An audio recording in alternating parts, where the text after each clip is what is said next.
Good morning, जय मसीह की, praise the Lord. कैसे हैं आप सभी लोग? और आशा करता हूँ आप सब लोग एकदम ठीक होंगे, परमेश्वर में खुश, मगन और आनंदित होंगे।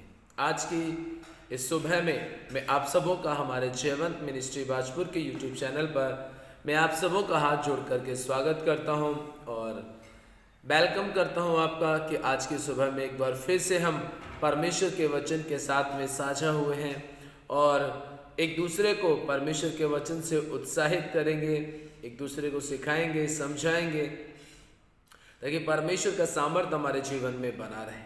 प्रियो, परमेश्वर का वचन कहता है कि हम लगातार परमेश्वर के साथ संगति करने में और एक दूसरे को सिखाने में, समझाने में, उसको विश्वास से मजबूत करने में हम एक दूसरे की मदद करें, एक दूसरे की सहायता करें और ज़्यादा से ज़्यादा ये कोशिश करें कि हमारे द्वारा परमेश्वर का वचन लगातार लोगों तक पहुंचने पाए।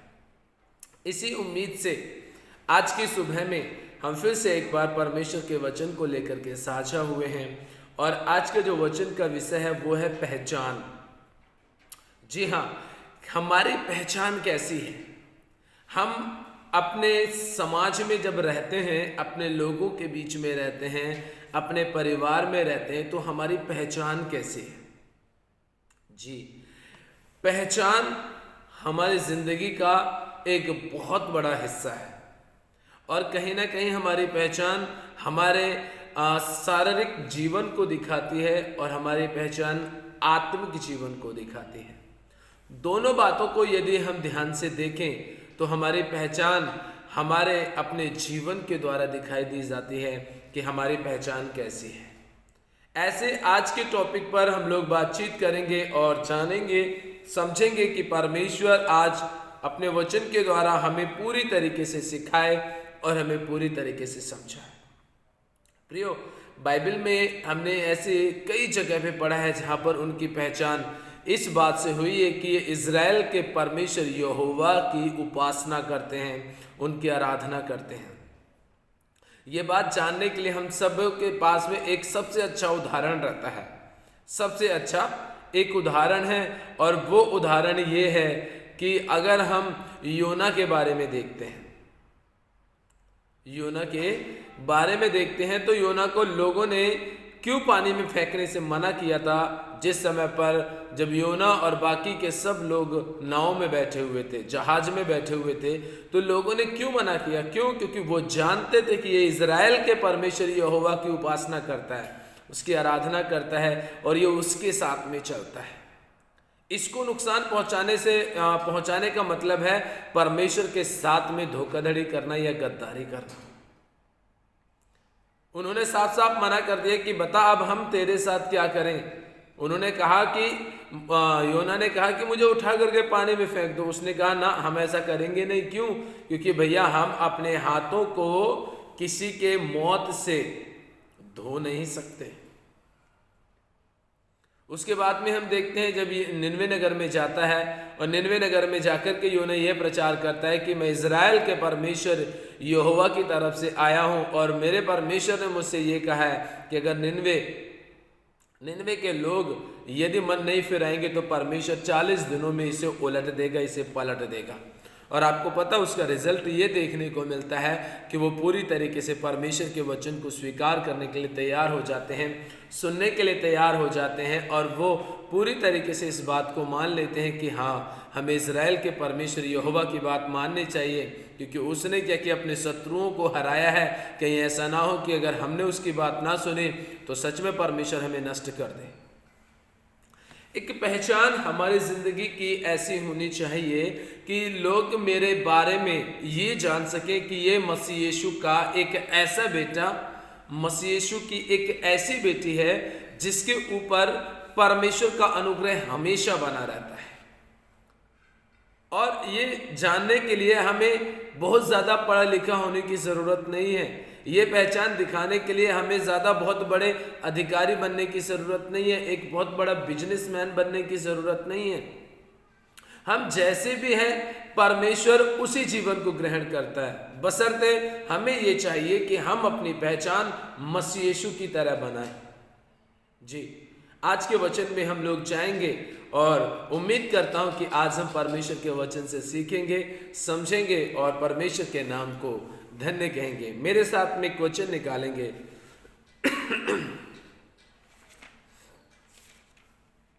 प्रेरितों के काम की पुस्तक,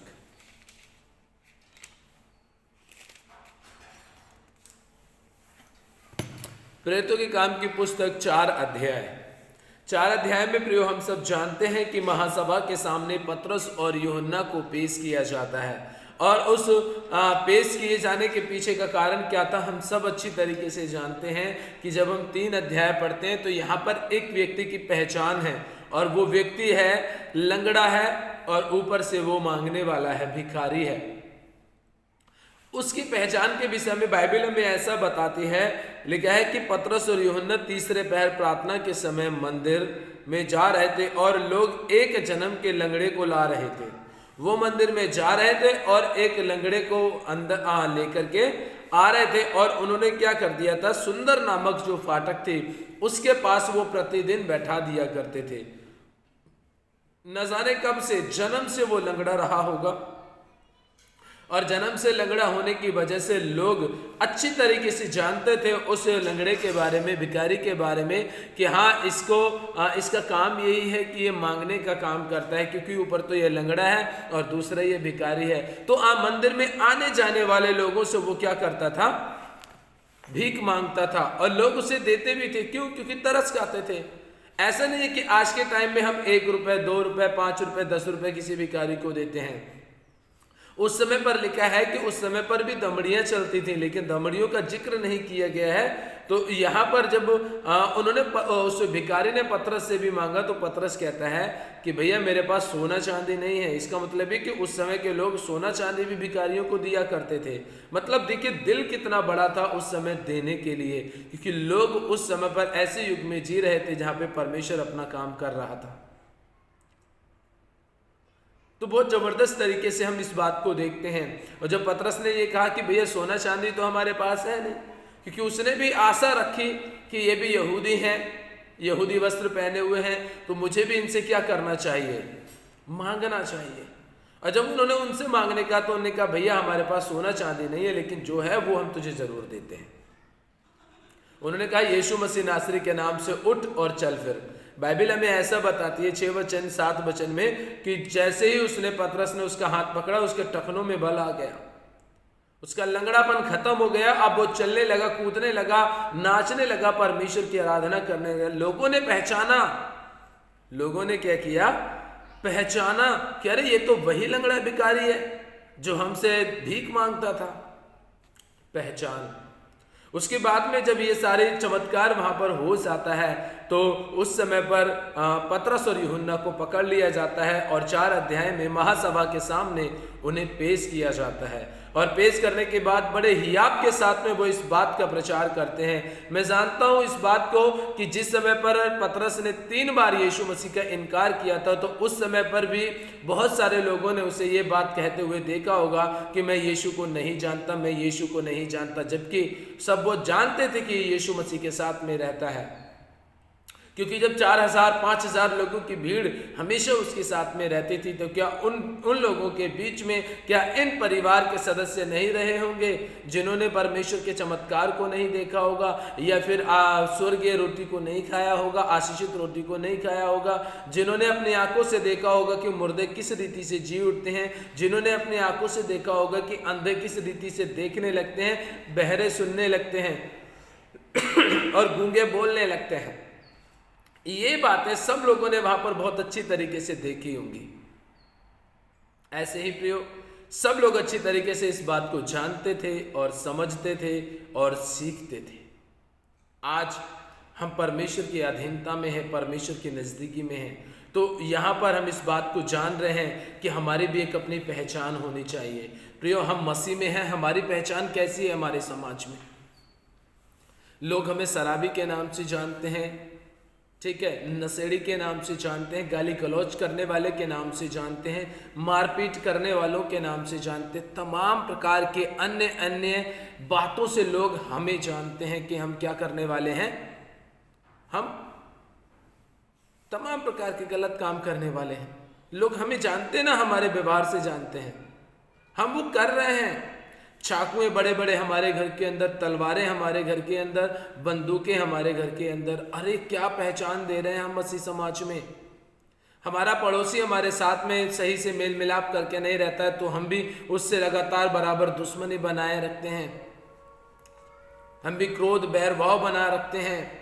मैं आपको कल की ही एक घटना बताना चाहता हूं। कल मैं एक परिवार में गया जिसमें शादी का प्रोग्राम था, तो उन्होंने अपने सारे लोगों को बुलाया और पड़ोस में एक व्यक्ति था जिनसे काफ़ी समय 2 साल पहले लगभग झगड़ा हुआ होगा।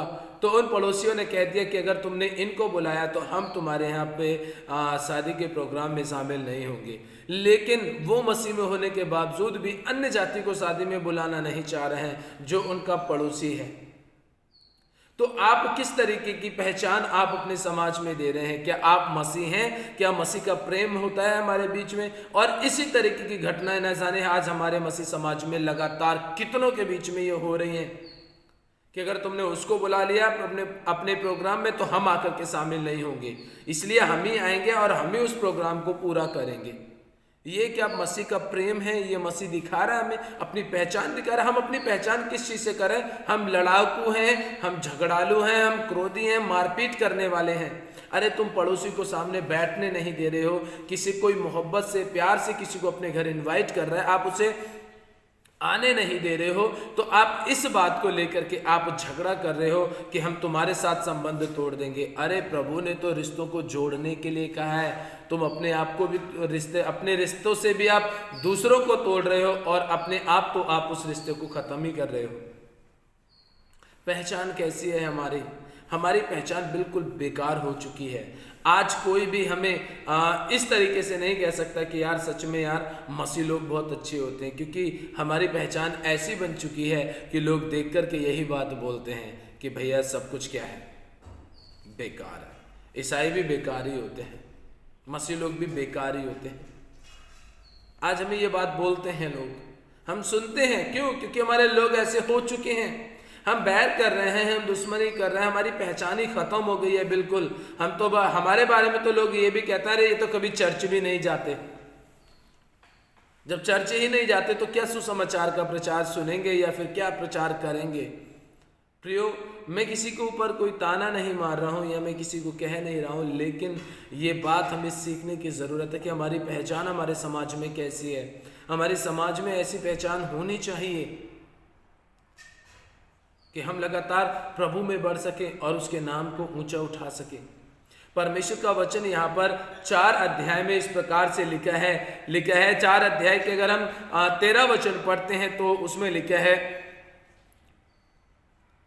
12 में लिखा है कि किसी दूसरे के द्वारा उद्धार नहीं, क्योंकि स्वर्ग के नीचे मनुष्यों में और कोई दूसरा नाम नहीं दिया गया जिसके द्वारा हम उद्धार पा सके। वो इतनी हियाब के साथ में ये बातें बोल रहे हैं, इतनी सब कुछ ये बातें बोल रहे हैं। महासभा के जितने भी राजा था, मंत्री थे, महायाजक थे, याजक थे, प्रजा थे, मंत्री, जितने भी टोटल A to Z वहाँ पर कर्मचारी रहे होंगे, ये जनता रही होगी, उन सबों ने जब उनके साहस को देखा कि अरे ये तो भैया बिल्कुल निडर होकर के बात कर रहे हैं, एक तो एकदम बिल्कुल निडर होकर के बात कर रहे हैं और ये बात बोले जा रहे हैं बार बार कि तुमने यीशु मसीह को क्रूस पे चढ़ा दिया, तुमने यीशु मसीह को क्रूस पे चढ़ा दिया।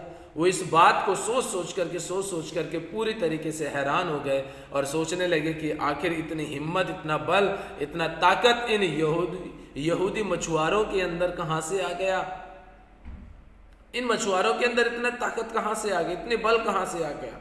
वो इस बात को सोचने लगे, समझने लगे। लेकिन हम अगर आगे को इस बात को देखते हैं, समझते हैं, तो प्रभु के वचन में लिखा है 13 वचन में, जब उन्होंने पतरस और यूहन्ना का साहस देखा और यह जाना कि ये अनपढ़ और साधारण मनुष्य हैं तो आश्चर्य किया, फिर उनको पहचाना कि ये यीशु के साथ रहे थे। हालेलुया! किसके साथ में रहे थे? यीशु के साथ में रहे थे। ये पहचान किसने कर ली? लोगों ने कर ली। जनता में बैठे, पूरी दरबार में बैठी जनता ने कर लिया, मंत्रियों ने कर लिया, पुलिसकर्मियों ने कर लिया, रोमी सेना ने कर लिया, राजा ने भी कर लिया, याजकों ने भी कर लिया, जिन्होंने उसे क्रूस पर चढ़ाया था यीशु मसीह को, उन्होंने भी ये पहचान कर ली कि ये किसके साथ में रहे थे, यीशु मसीह के साथ में रहेंगे। पहचाना उनको कि ये यीशु के साथ में रहे थे। अरे क्या आप और मैं यीशु के साथ रह रहे हैं? क्या हमारी ये पहचान है कि लोग ये कह दे कि नहीं यार, इस व्यक्ति के बारे में कोई भी गलत बात मत कहना। क्यों? क्योंकि ये यीशु के साथ रहता है, ये मसीह यीशु के साथ रहता है, उससे प्यार करता है, उसके वचन के अनुसार चलता है। लेकिन आज हमें कोई ये बात तो नहीं कहता कि ये यीशु के साथ रहता है। ये जरूर कहता है कि भैया बेकार होते हैं सारे ऐसे लोग जो शराब पीते रहते हैं, लड़ाई झगड़ा। दिन में तो भैया बहुत अच्छे रहेंगे, शाम को दुआ बंदगी करेंगे, और जैसी दुआ बंदगी खत्म वैसी मारपीट, लड़ाई झगड़े, गाली गलौज शुरू हो जाते हैं। और कितनी जगह पर ऐसा होता है, कितनी जगह पर ऐसा होता है। प्रियो, ये सारी चीजें हमें परमेश्वर का वचन बताता है गलत है। ये हमारी पहचान नहीं है। हाँ, पहचान तो है, लेकिन ये शैतानी पहचान है, ये मसीहत की पहचान नहीं है, मसीह यीशु की पहचान नहीं है। इसलिए हमें मसीह यीशु की पहचान में बढ़ना है और मसीह यीशु के जैसा स्वभाव करके मसीह यीशु के जैसे काम करना है। इसलिए अपने जीवन को प्रभु यीशु मसीह की पहचान में बढ़ाइए। प्रभु के साथ खुश, मगन और आनंदित हमेशा हमेशा के लिए बने रहिए, ताकि परमेश्वर का सामर्थ्य और परमेश्वर का अनुग्रह आपके जीवन में हमेशा हमेशा के लिए बना रहे। प्रियो, इसलिए आज की सुबह की प्रार्थना में परमेश्वर इस वचन के द्वारा आपको, आपके घर, आपके परिवार, आपके बच्चे, आपके पति, आपकी पत्नी, आपके भाई बहनों को, आपके पूरे समाज को, आपके आस पड़ोस के लोगों को, और साथ ही साथ आपके सभी यार दोस्त रिश्तेदारों को भी, और साथ ही साथ आपके रोजगार, आपके बिजनेस को भी परमेश्वर इस वचन के द्वारा आशीष और बरकत दे और आपकी एक अलग पहचान बनाए, ताकि आप मसीह यीशु की पहचान में बढ़ते चले जाएं। आपका रोजगार, बिजनेस, घर, परिवार सब इस बात से जाना जाए कि यीशु मसीह पर विश्वास करते हैं, यीशु मसीह के साथ में चलते हैं। परमेश्वर आप सबों को आशीष दे, बरकत दे और अपनी आत्मा से भर करके चलाए। आइए प्रार्थना करेंगे। स्वर्गीय पिता परमेश्वर, हम धन्यवाद करते हैं प्रभु एक बार फिर से पिता अच्छे सुंदर समय के लिए, और इस दिन में प्रभु जी सुबह के समय पर हम तेरे पास आते, नज़दीक में आते हैं। प्रभु जी, आज जितने लोगों ने भी तेरे वचन को सुना है प्रभु, इन सबों को आशीष देना और इन्हें एक अपनी पहचान देना प्रभु, ताकि तेरे नाम से जाने जाएँ प्रभु, तेरे नाम से इनकी पहचान हो मेरे पिता। क्योंकि प्रभु आपका वचन कहता है कि मैं तुम्हें नहीं जानता, क्योंकि तुमने मेरी इच्छा और मर्जी को पूरा किया ही नहीं है। प्रभु, आप स्वर्ग में भी उन लोगों को लेकर के जाएंगे जो आपके नाम की खातिर प्रभु जी जाने जाते हैं, आपके पहचान में जाने जाते हैं। प्रभु, आप ऐसे लोगों को ही अपने स्वर्ग जगह पर, स्थान में प्रभु जी जगह देंगे मेरे पिता परमेश्वर जी। हे प्रभु, आज इन सभी भाई बहनों पर तेरा अनुग्रह, तेरी दया, प्रेम, शांति, कृपा हमेशा हमेशा के लिए बनी रहे मेरे स्वर्गीय पिता परमेश्वर जी। हे प्रभु, आपने ऐसा किया, हम आपका दिल से और मन से धन्यवाद करते हैं पिता परमेश्वर जी। आगे का समय आपके पवित्र हाथों में सौंपते हैं प्रभु। अगुवाई करना, आत्मा के अनुसार चलाना प्रभु। सारा आदर, महिमा, गौरव, जलाल हम आपको देते हैं प्रभु जी। एक बार फिर से पिता परमेश्वर सब कुछ तेरे हाथों में समर्पित करते हैं। कल फिर से जब हम मिलते हैं प्रभु, हमारी सहायता और मदद करना। मसीह यीशु के नाम में प्रार्थना मांगते हैं, आमीन। हालेलुया। परमेश्वर का धन्यवाद करते हैं। आप हमारे जयवंत मिनिस्ट्री बाजपुर के यूट्यूब चैनल को लाइक करें, शेयर करें, कमेंट करें, बेल आइकॉन के बटन को प्रेस करें और चैनल को सब्सक्राइब करें। तब तक के लिए आप अपना और अपने परिवार का ध्यान रखिए, खुश रहिए, मगन रहिए, प्रभु में आनंदित बने रहिए और ज़्यादा से ज़्यादा अपनी पहचान मसीह यीशु में बढ़ाए, ताकि परमेश्वर का सामर्थ्य और उसका अनुग्रह हमेशा आपके ऊपर बना रहे। आमीन। आप सबों को प्यार भरे शब्दों में दिल से जय मसीह की।